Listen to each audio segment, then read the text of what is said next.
अध्यक्ष हमारे भाई जय सिंह माठ जी और यहाँ पर उपस्थित हमारे सभी पार्टी के वरिष्ठ नेतागण और हमारे युवा शक्ति, मैं सभी का बहुत बहुत आभार व्यक्त करता हूँ। आप सभी का धन्यवाद करता हूँ कि आप इतनी भारी गर्मी में भी और बहुत समय से यहाँ पर इंतजार कर रहे हैं। मैं पुनः आप सबका अभिनंदन करता हूँ और स्वागत करता हूँ। और जैसे अभी जय सिंह जी ने बताया, मैं उत्तर प्रदेश की विधानसभा रामपुर मनिहारन जिला सहारनपुर से विधायक हूँ।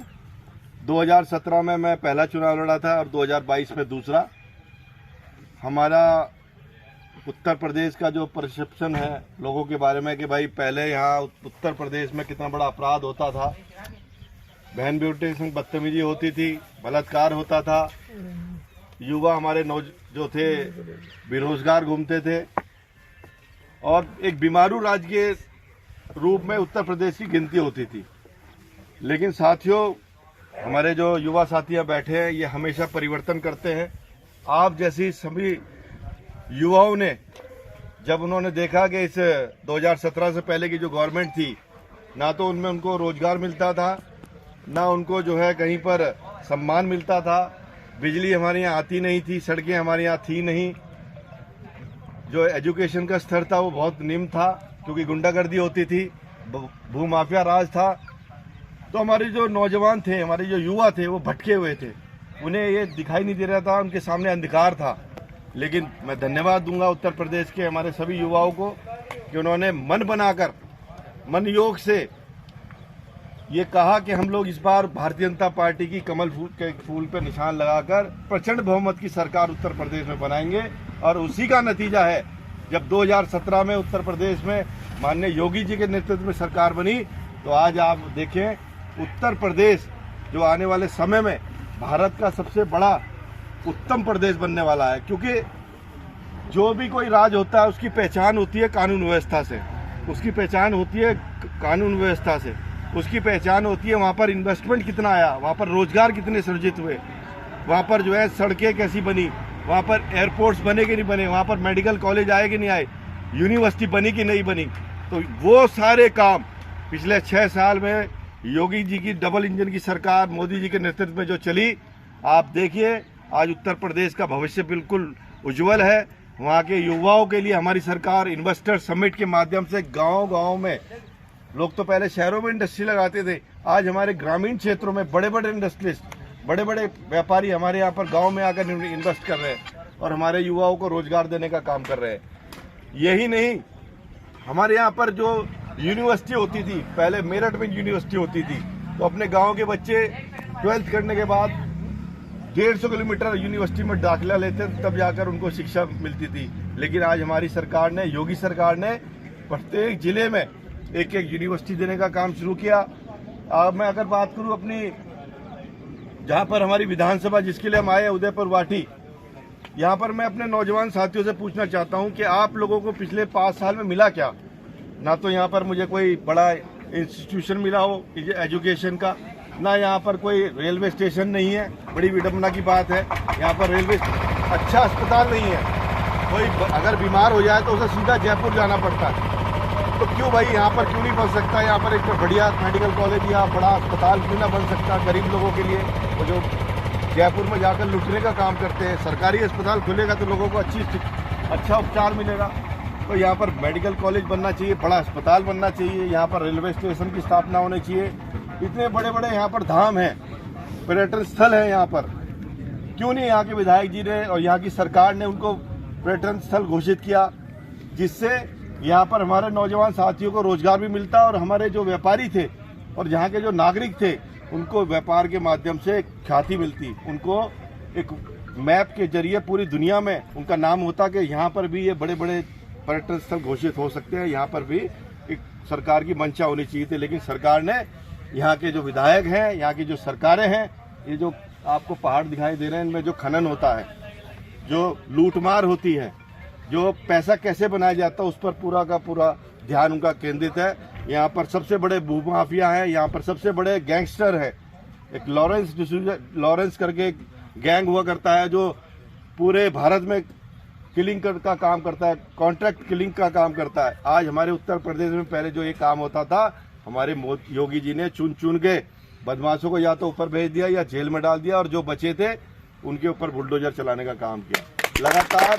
ऐसे सरकार, क्योंकि सरकार किसने चुनी? सरकार आप लोगों ने तो चुनी। मैं विधायक बना किसकी वजह से बना? आप लोगों की वजह से बना। जो भी विधायक बने और जो विधायक यहाँ से चुन के जाए वही तो सरकार बनाएगा। तो मेरा ये कहना है अपने यहाँ के सभी युवाओं से कि अपने अपने जिम्मेदारी समझें, अपना आकलन कर लें कि कांग्रेस के विधायक ने क्या किया और हमारे जो प्रत्याशी होगा, जो कमल का फूल लेकर आएगा, वो क्या काम करेगा। क्योंकि हमारे पास एक सिस्टम है, हम लोग काम करने वाली सरकारें हैं, विकास विकास और विकास पर हम लोग काम करते हैं। आज उत्तर प्रदेश में सबसे ज़्यादा हाईवे हैं, आज उत्तर प्रदेश में सबसे ज़्यादा एयरपोर्ट्स हैं, आज उत्तर प्रदेश में रेलवे दोहरीकरण के माध्यम से हमने डबल ट्रैक बिछाने का काम किया, अलग से रेलवे का जो मालगाड़ी गलियारा है उसको बनाया गया। लगातार बहन बेटियों की सुरक्षा के लिए हमारी सरकार ने कठोर से कठोर कदम उठाए। जब ये स्कूल के सामने जब हमारी छुट्टी होती थी तो हमारी बेटियों को छेड़ने के लिए बदमाश टाइप के लड़के आ जाते थे, उनको ठिकाने लगाने के लिए हमारी सरकार ने जगह जगह पर पिकेट्स खड़े किए, जगह जगह पर महिला सुरक्षा दी गई। तो लगातार महिलाओं को सुरक्षा देने का काम हो, नौजवानों को रोजगार देने का काम हो, आम जनमानस को ये लगे कि हाँ भाई कुछ सरकार चल रही है। तो अगर आपको देखना हो तो कभी उत्तर प्रदेश में आए कि उत्तर प्रदेश कितना बड़ा परिवर्तन हो चुका। मैं राजस्थान में जब से 3 दिन से आया हूँ और मैं देख रहा हूँ अखबारों के माध्यम से, लोगों से संपर्क करने के माध्यम से कि लोग यहाँ पर चाहते हैं परिवर्तन हो, लोग चाहते हैं कि यहाँ पर भारतीय जनता पार्टी की सरकार बने।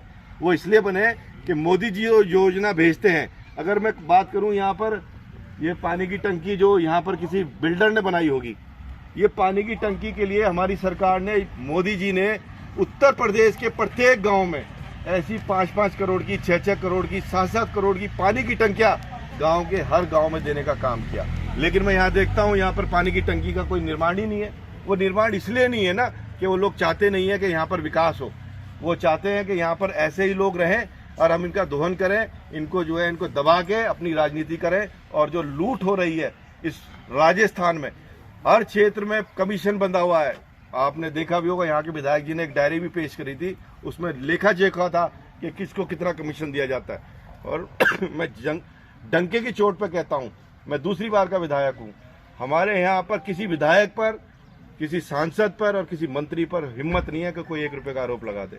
ये फर्क है हमारी सरकार में और कांग्रेस की सरकार में, ये फर्क है मोदी सरकार में और योगी सरकार में।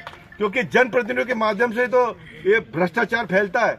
आप कहेंगे भाई कांग्रेस के विधायक जी के चेले हैं, इन्होंने चेलों ने, किसी ने टोल का ठेका ले लिया, किसी ने जो है खनन का ठेका ले लिया, किसी ने किसी अन्य चीज का ठेका ले लिया। लेकिन हमारे उत्तर प्रदेश में ऑनलाइन के माध्यम से पहले पाओ और पहले आओ के हिसाब से अगर जो व्यक्ति पात्र है, जो व्यक्ति शर्तें पूरी करेगा, उसी को ठेका दिया जाएगा। कोई भतीजाबाज नहीं है, कोई विधायक का कोई चेला नहीं है, सांसद का कोई चेला नहीं है।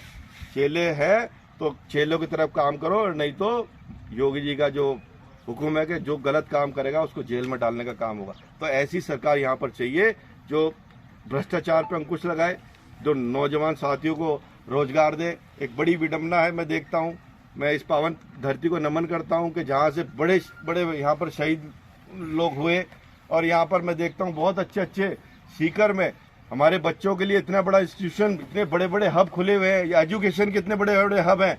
लेकिन विडंबना क्या हुई कि बेचारे पूरे पूरे साल मेहनत करते हैं, पूरे पूरे साल उनके माँ बाप अपने जीवन की कमाई उनकी पढ़ाई में लगाते हैं, और यहाँ के जो भूमाफिया, शिक्षा के जो भूमाफिया है, वो सरकार से साठ गांठ करके पेपर लीक कर देते हैं और अपने चाहतों को पेपर में पास करा देते हैं। ये विडंबना इस प्रदेश की है। और यहाँ पे लोग, मैं जब छोटा था तो मैं सुनता था कि राजस्थान के लोग बहुत शरीफ होते हैं, बहुत ईमानदार होते हैं, और यहाँ के लोग अपने घरों में ज़्यादा ताले भी नहीं लगाते क्योंकि यहाँ चोरी चारी होती नहीं थी, लोग एक दूसरे पे इतना विश्वास करते थे। लेकिन आज राजस्थान बदल चुका है, यहाँ पर सबसे ज़्यादा मारकाट होती है, सबसे ज़्यादा बहन बेटे में बदतमीजी होती है, और भ्रष्टाचार की तो सारी हदें इस 5 साल की सरकार में, 4.5 साल की सरकार ने पूरी कर दी। तो मैं आपसे इतना ही निवेदन करके लाया आया हूँ कि हम सब लोग, ये जो युवा बैठा है ना, ये पूरा का पूरा परिवर्तन करने वाले युवा बैठा है। क्योंकि जब वोट पड़ते हैं तो युवा ही घर से वोटर को निकाल कर बूथ तक लाता है, और उसमें जो ऊर्जा होती है उस ऊर्जा को पूरी तरह से वो उस दिन जब बूथ पर लड़ाई लड़ी जाती है उस पर लड़ाई लड़ने का काम करता है। यहाँ पर तिरंगा यात्रा भी निकलेगी। यहाँ पर हमारा जो ये जो नया अभियान है सदस्यता का, ये भी चल रहा है।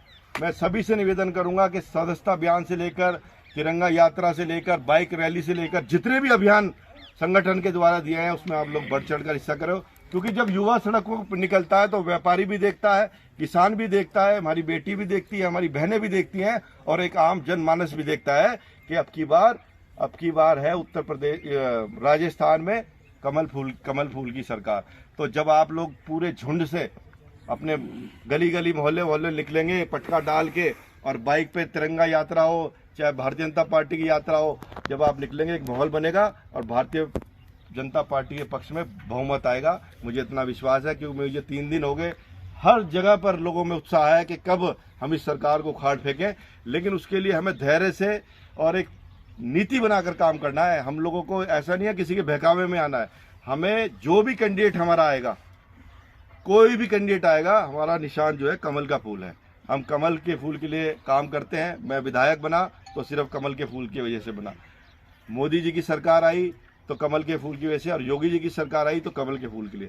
तो हमारा जो भी प्रत्याशी आएगा वो कमल फूल का लेके आएगा। हम सबको उसके लिए काम करना है और हम सबको उसे भारी मतों से जिताना है। और इस गुंडा राज की जो सरकार इस राजस्थान में चल रही है उसको हमें खत्म करना है। ये यहाँ से हम लोग प्रण लेके जाएंगे।